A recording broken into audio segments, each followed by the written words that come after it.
Baik, bismillahirrahmanirrahim. Assalamualaikum warahmatullahi wabarakatuh. Kita lanjutkan perkuliahan kita. Topik perkuliahan kali ini adalah kinerja organisasi. Materi ini saya dapatkan dari internet dengan sumbernya adalah sebagai berikut. Oke, manajemen kinerja. Definisi dari manajemen kinerja adalah cara-cara melalui mana para manajer menjamin bahwa aktivitas-aktivitas dan hasil-hasil karyawan sesuai dengan tujuan organisasi. Sistem manajemen kinerja terdiri dari 3 bagian, yaitu pendefinisian kinerja, pengukuran kinerja, dan pemberian umpan balik informasi kinerja. Pertama, pendefinisian kinerja. Sistem manajemen kinerja mengkhususkan aspek-aspek mana dari kinerja relevan dengan organisasi, terutama melalui analisa pekerjaan, job analysis. Kedua, pengukuran kinerja. Sistem manajemen kinerja mengukur aspek-aspek dari kinerja tersebut melalui penilaian kinerja yang merupakan metode satu-satunya bagi pengelolaan kinerja karyawan. Penilaian kinerja, performance appraisal, adalah proses melalui mana organisasi mendapatkan informasi tentang seberapa baik karyawan melaksanakan pekerjaannya. Ketiga, pemberian umpan balik. Sistem manajemen kinerja memberikan umpan balik pada karyawan melalui sesi umpan balik sehingga mereka dapat menyesuaikan kinerja mereka dengan tujuan organisasi. Umpan balik kinerja, performance feedback, adalah proses pemberian informasi karyawan mengenai efektivitas kinerja mereka. Wright 2012.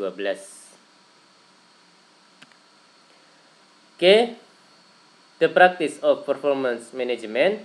Perusahaan-perusahaan menggunakan manajemen kinerja dalam rangka mengelola kinerja individu, penentuan upah atau gaji, menyusun kebutuhan pengembangan individu, perencanaan suksesi, dan membuat prioritas pelatihan. Wright 2012. Oke, masuk ke subtopik model organisasi dari manajemen kinerja. Menurut Wright di tahun 2012, ini di tengah perilaku individual ya, Mas dan Mbak ya. Jadi inputannya ada 3. Yang pertama, strategi organisasional, tujuan dan nilai jangka pendek dan jangka panjang, kemudian atribut individual, keterampilan dan kemampuan, dan hambatan situasional, budaya organisasional, dan kondisi ekonomi. Nah, strategi organisasional ini masuk ke atribut individual, yaitu keterampilan dan kemampuan, dan hambatan situasional ini juga masuk ke atribut individual. Nah, ketiga aspek ini 1, 2, 3 masuk ke perilaku individual, kemudian bermuara pada hasil-hasil yang objektif. Oke, strategi operasional juga masuk ke hasil-hasil yang objektif, begitu juga dengan hambatan situasional.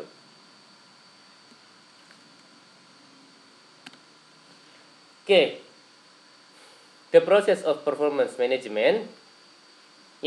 Menurut Wright di tahun 2012, langkah 1, mendefinisikan hasil-hasil kinerja kepada divisi dan departemen perusahaan. Langkah 2, mengembangkan sasaran-sasaran, perilaku, dan tindakan-tindakan karyawan untuk meraih hasil-hasil. Langkah ketiga, memberikan dukungan dan keberlangsungan pembahasan-pembahasan kinerja. Langkah keempat, mengevaluasi kinerja. Langkah kelima, mengidentifikasi perbaikan-perbaikan yang dibutuhkan. Dan yang langkah keenam, memberikan konsekuensi-konsekuensi bagi hasil-hasil kinerja. Ya, dari langkah 4 ini bisa masuk ke langkah 5 dan bisa masuk ke langkah 6 ya, Mas dan Mbak. Dan langkah 5 dan langkah 6 keduanya masuk ke langkah 1 lagi. Ini sepertinya feedback ya, Mas dan Mbak ya. Dan ini siklus ya, Mas dan Mbak ya, kalau saya nggak salah. Oke. Purposes of performance management. Tujuan strategik, ya ini masih menurut Wright di tahun 2012. Tujuan strategik merupakan tujuan pertama di mana sistem manajemen kinerja harus menghubungkan aktivitas karyawan dengan tujuan-tujuan organisasi. Untuk mencapai tujuan strategik ini, sistem yang ada haruslah fleksibel karena ketika tujuan dan strategi berubah, hasil-hasil perilaku dan karakteristik karyawan biasanya perlu untuk berubah mengikutinya. Oke, tujuan administratif.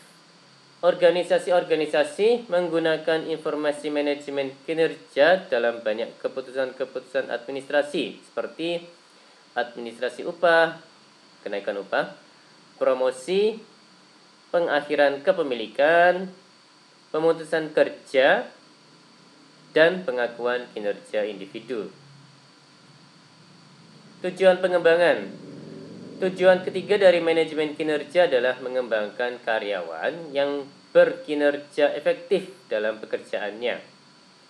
Ketika karyawan tidak berkinerja sebagaimana yang seharusnya dilakukan, manajemen kinerja berusaha untuk meningkatkan kinerja mereka.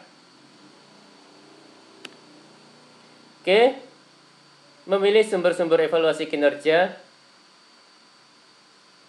Oke, menurut Stone di tahun 2005, ya, ada poin supervisor evaluation, evaluasi supervisor, ada peer evaluation, evaluasi teman, ada poin self evaluation, evaluasi diri, kemudian ada poin subordinate evaluation, ada evaluasi bawahan, dan ada poin multi-source evaluation, evaluasi multisumber, dan ada juga team appraisals, tim penilai ya, Mas dan Mbak.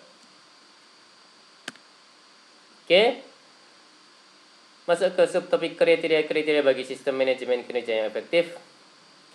Blok bangunan dari proses manajemen kinerja yang efektif, ya ada 6 poin di sini. Yang pertama, direction sharing, mengkomunikasikan tujuan tingkat tinggi organisasi ke seluruh organisasi dan kemudian menerjemahkannya ke dalam tujuan setiap departemen. Ya, ini seperti top down seperti itu ya Mas dan Mbak ya, kalau saya nggak salah. Yang nomor 2, role clarification, menegaskan peranan setiap karyawan terkait dengan pekerjaannya sehari-hari. Yang ketiga, goal setting and planning, menerjemahkan tujuan organisasi dan departemen ke dalam tujuan khusus bagi masing-masing karyawan. Yang keempat, goal alignment, memudahkan setiap manajer untuk melihat keterkaitan antara tujuan karyawan dan tujuan-tujuan dari departemen dan organisasi. Yang kelima, developmental goal setting, meliputi jaminan bahwa setiap karyawan berpikir melalui pada tahap awal dari setiap periode kinerja tentang apa yang harus saya lakukan untuk mencapai tujuan saya. Dan yang keenam, ongoing performance monitoring, penggunaan computer-based system yang mengukur dan kemudian meng-email kemajuan dan laporan pengecualian berdasarkan pada kemajuan individu terhadap pemenuhan tujuan kinerjanya.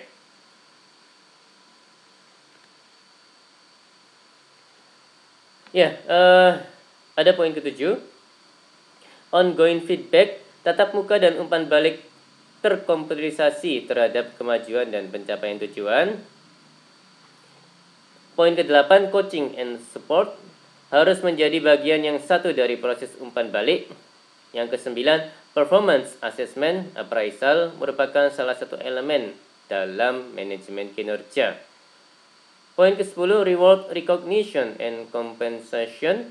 Seluruhnya memainkan sebuah peranan dalam memberikan konsekuensi-konsekuensi yang dibutuhkan untuk menjaga arah tujuan kinerja karyawan agar tetap dalam jalurnya. Ya, poin ke-11, workflow, proses kontrol, and return on investment management. Menjamin bahwa kinerja karyawan terhubung secara berarti melalui pengaturan tujuan bagi keseluruhan kinerja perusahaan yang dapat diukur. Ya, poin-poin ini menurut Dassler di tahun 2008 ya Mas dan Mbak ya, kalau saya nggak salah. Oke, performance measures criteria. Hal-hal yang berkaitan dengan kinerja mengukur kriteria antara lain strategic congruence adalah luasan di mana sistem manajemen kinerja mendatangkan kinerja pekerjaan yang konsisten dengan strategi, tujuan, dan budaya organisasi. Validitas adalah luasan di mana pengukuran kinerja menilai seluruh aspek-aspek yang relevan dari kinerja pekerjaan. Reliabilitas adalah konsistensi dari pengukuran kinerja. Tingkatan di mana pengukuran kinerja adalah bebas dari kesalahan random error. Acceptability adalah luasan di mana ukuran kinerja dianggap dapat memuaskan atau mencukupi oleh individu-individu yang menggunakannya. Specificity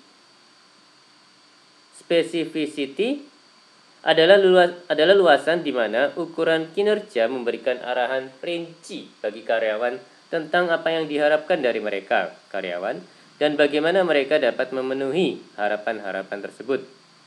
Ya, poin-poin ini menurut Wright di tahun 2012 ya Mas dan Mbak ya, kalau saya nggak salah. Oke, approach to measuring performance. Pendekatan perbandingan, the comparative approach. Comparative approach terhadap pengukuran kinerja mensyaratkan pemeringkat rater untuk membandingkan kinerja individu dengan individu lainnya. Pendekatan ini biasanya menggunakan beberapa penilaian keseluruhan dari kinerja individu atau nilai dan berusaha untuk membangun beberapa peringkat dari individu dalam suatu kelompok kerja. Pendekatan atribut, the attribute approach. Attribute approach terhadap manajemen kinerja memfokuskan pada luasan di mana individu-individu memiliki atribut-atribut tertentu yang diyakini disyaratkan bagi keberhasilan perusahaan. Pendekatan perilaku, the behavioral approach. Behavioral approach terhadap manajemen kinerja berusaha untuk mendefinisikan perilaku karyawan yang harus ditampilkan agar efektif dalam pekerjaan. Pendekatan hasil-hasil, the results approach. Result approach memfokuskan pada pengelolaan tujuan, hasil-hasil dari pekerjaan atau kelompok kerja yang dapat diukur. Pendekatan ini mengasumsikan bahwa subjektivitas dapat dihapuskan dari proses pengukuran dan bahwa hasil-hasil merupakan indikator terdekat dari kontribusi individu pada efektivitas organisasi. Pendekatan kualitas, the quality approach. Pendekatan ini menyarankan bahwa fokus utama dari evaluasi kinerja seharusnya dapat memberikan karyawan dengan umpan balik tentang wilayah di mana mereka dapat meningkat. Ya, menurut Wright 2012 di tahun 2012. Choosing a source for performance information.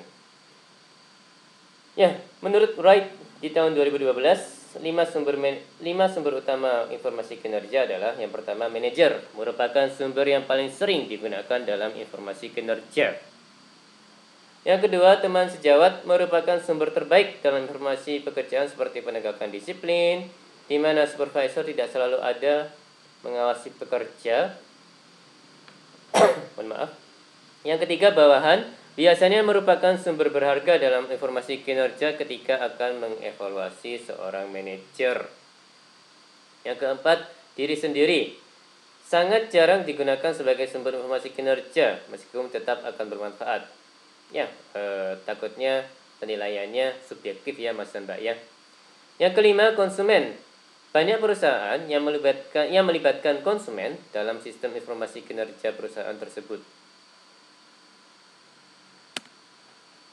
Use of technology in performance management. Ya, menurut Wright di tahun 2012, beberapa pihak berpendapat bahwa sistem pelacakan elektronik kurang diperlukan dalam melacak dan memantau karyawan ketika tidak ada alasan untuk meyakinkan bahwa sesuatu adalah salah. Para manajer yang baik mengetahui apa yang sedang karyawan kerjakan, dan sistem elektronik seharusnya tidak menjadi pengganti bagi manajemen yang baik. Untuk menghindari potensi dampak negatif dari pemantauan elektronik, para manajer harus berkomunikasi mengapa para karyawan sedang dimonitor. Ya, biar tahu ya, sama-sama enak, sama-sama paham, sama-sama fair gitu ya Mas dan Mbak ya. Pemantauan dapat pula digunakan sebagai cara bagi karyawan yang lebih berpengalaman untuk melatih karyawan yang kurang berpengalaman. Oke, masuk ke subtopik pengertian penilaian kinerja. Pengertian dan fungsi. Pengertian penilaian kinerja. Organisasi atau perusahaan perlu mengetahui berbagai kelemahan dan kelebihan pegawai sebagai landasan untuk memperbaiki kelemahan dan menguatkan kelebihan dalam rangka meningkatkan produktivitas dan pengembangan pegawai. Untuk itu, perlu dilakukan kegiatan penilaian kinerja secara periodik yang berorientasi pada masa lalu atau masa yang akan datang. Penilaian kinerja adalah merupakan manifestasi dari bentuk penilaian kinerja seorang pegawai. Ya, poin-poinnya. Penilaian kinerja memberikan gambaran tentang keadaan pegawai dan sekaligus dapat memberikan feedback, umpan balik. Penilaian kinerja adalah merupakan cara pengukuran kontribusi-kontribusi dari individu dalam instansi yang dilakukannya terhadap organisasi.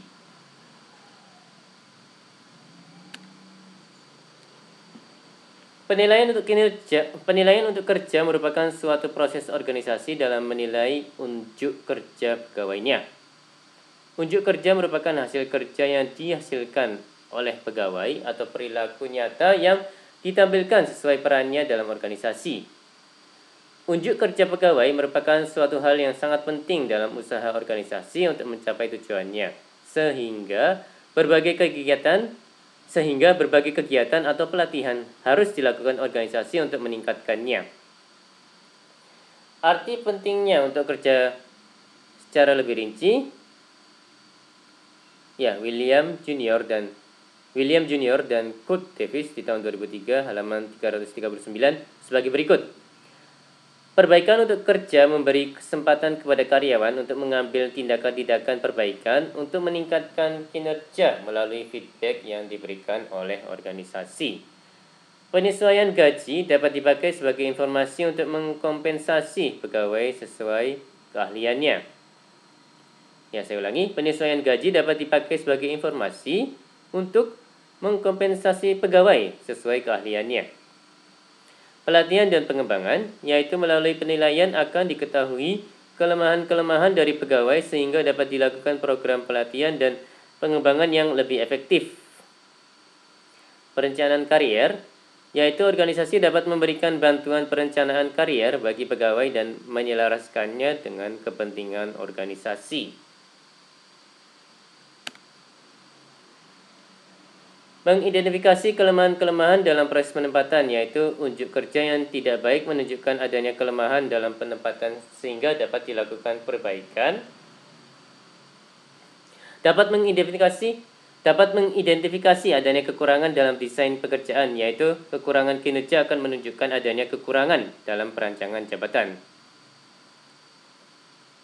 Meningkatkan adanya perlakuan kesempatan yang sama pada pegawai, yaitu dengan dilakukannya penilaian yang objektif, berarti meningkatkan perlakuan yang adil bagi pegawai. Dapat membantu pegawai mengatasi masalah yang bersifat eksternal, yaitu dengan penilaian unjuk kerja, atasan akan mengetahui apa yang menyebabkan terjadinya unjuk kerja yang jelek, sehingga atasan dapat membantu menyelesaikannya. Umpan balik pada pelaksanaan fungsi manajemen sumber daya manusia, yaitu dengan diketahui unjuk kerja, pegawai Dengan diketahui unjuk kerja pegawai secara keseluruhan, ini akan menjadi informasi sejauh mana fungsi sumber daya manusia berjalan dengan baik atau tidak.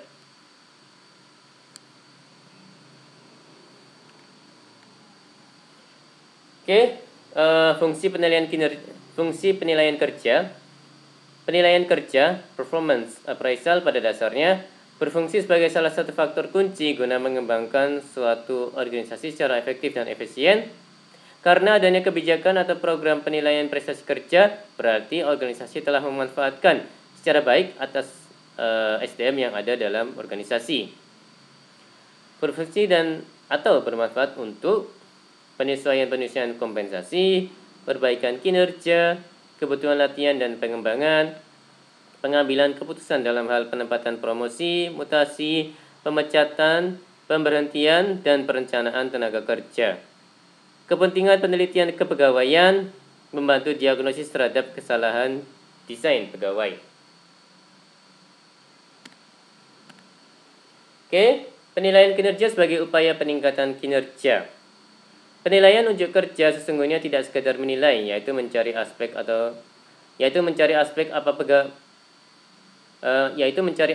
pegawai kurang atau lebih, tetapi lebih luas lagi yaitu membantu pegawai untuk mencapai unjuk kerja yang ditetapkan oleh organisasi dan berorientasi pada pengembangan pegawai atau organisasi. Dalam memberikan penilaian, seorang penilai atau pimpinan selayaknya lah berpedoman pada ketentuan sebagai berikut. 1. Bersifat objektif, dalam arti bahwa terlepas dari kepentingan sendiri, senang tidak senang, dan faktor-faktor pribadi lain. Adil, dalam arti bahwa memberikan ketentuan yang sama bagi semua karyawan, tidak ada karyawan yang dianak emaskan atau dianak cirikan. Yang ketiga, konsekuen, dalam arti menerapkan standar penilaian yang telah ditetapkan dari pedoman yang telah ditentukan. Pedoman penilaian tersebut mencakup faktor-faktor yang dinilai, ketentuan-ketentuan yang dinilai, dan bagaimana teknik serta model penilaian yang ditetapkan. Oke, langkah-langkah proses penilaian kinerja. Penilaian unjuk kerja harus dikaitkan dengan upaya peningkatan kinerja. Dalam arti sebagai usaha pencapaian unjuk kerja yang diharapkan. Oleh karenanya harus ditentukan 1. Tujuan-tujuan setiap pekerjaan. Yang kedua, standar atau dimensi-dimensi kinerja serta ukurannya. Yang ketiga, metode penilaian, pelaksanaan, dan yang keempat, evaluasi. Seperti gambar langkah-langkah penilaian unjuk kerja sebagai berikut.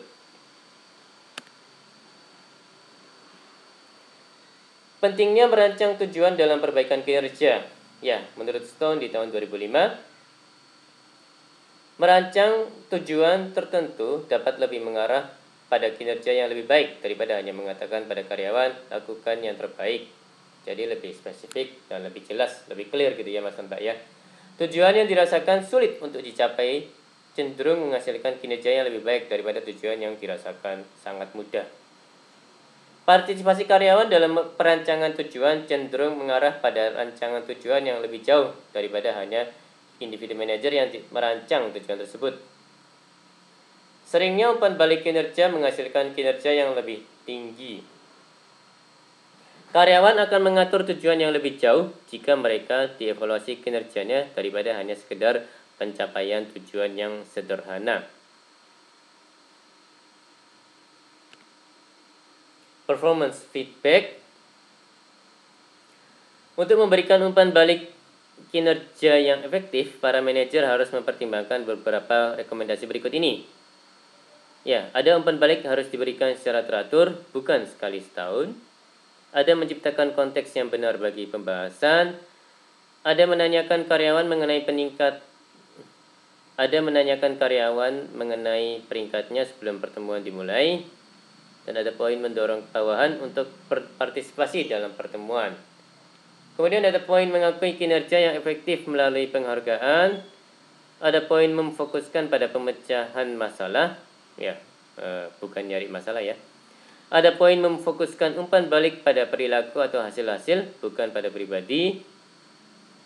Ada poin meminimalkan kritikan. dan ada poin sepakat pada tujuan khusus dan merancang suatu pertemuan untuk mengkaji ulang kemajuan. Ya, ini menurut Wright di tahun 2012. Oke. Gambar langkah-langkah penilaian unjuk kerja, ada penentuan sasaran, ada penentuan standar atau ukuran, ada penentuan metode dan pelaksanaan penilaian, ada evaluasi penilaian.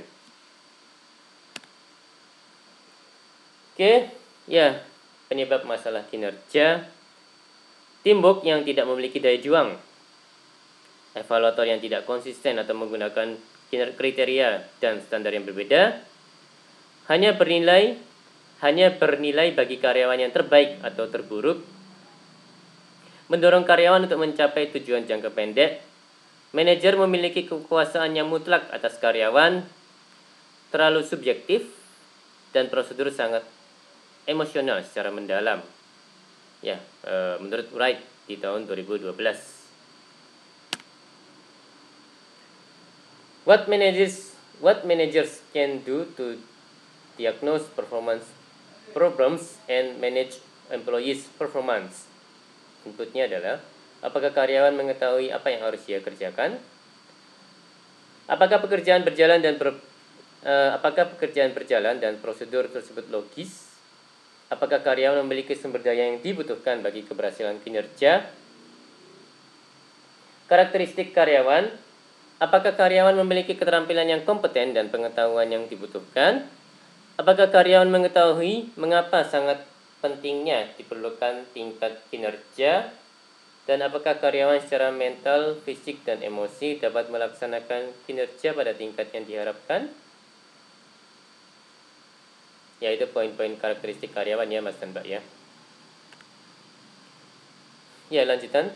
Umpan balik. Apakah karyawan telah diberikan informasi tentang kinerja mereka? Apakah umpan balik kinerja relevan, tepat, akurat, khusus, dan dapat dipahami? Poin-poin sasaran atau standar kinerja. Apakah terdapat standar kinerja? Apakah karyawan mengetahui tingkat yang diinginkan atas harapan kinerja? Dan apakah karyawan mempercayai bahwa seseorang dapat mencapai standar kinerja? Poin-poin konsekuensi. Apakah konsekuensi seperti penghargaan, insentif, memiliki imbas pada kinerja yang baik? Apakah konsekuensi atas kinerja yang kompeten dari karyawan? Apakah konsekuensi kinerja yang diberikan sudah sesuai? Apakah norma-norma kelompok kerja atau tim membuat karyawan untuk tidak memenuhi standar-standar kinerja? Menurut Wright di tahun 2012.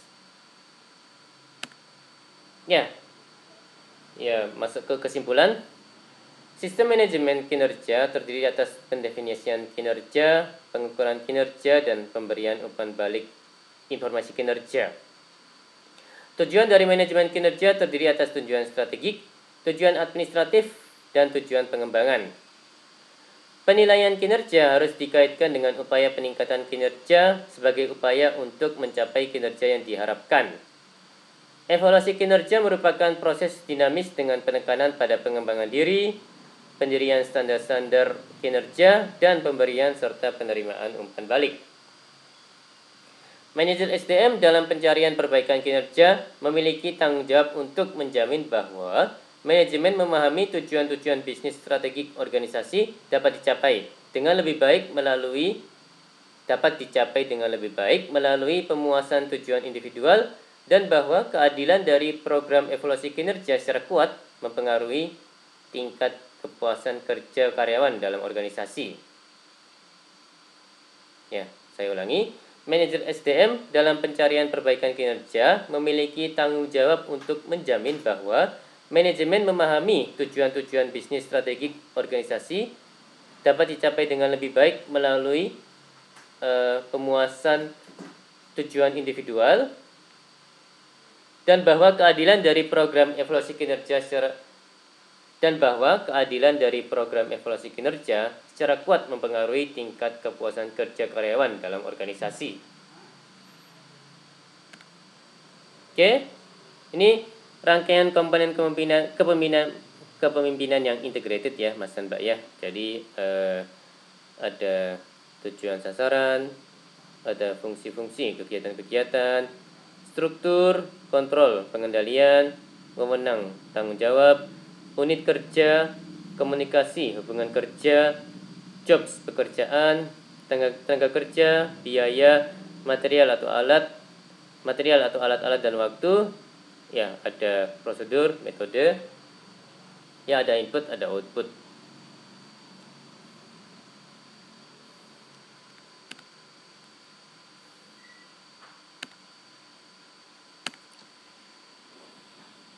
Oke, demikian perkuliahan kali ini.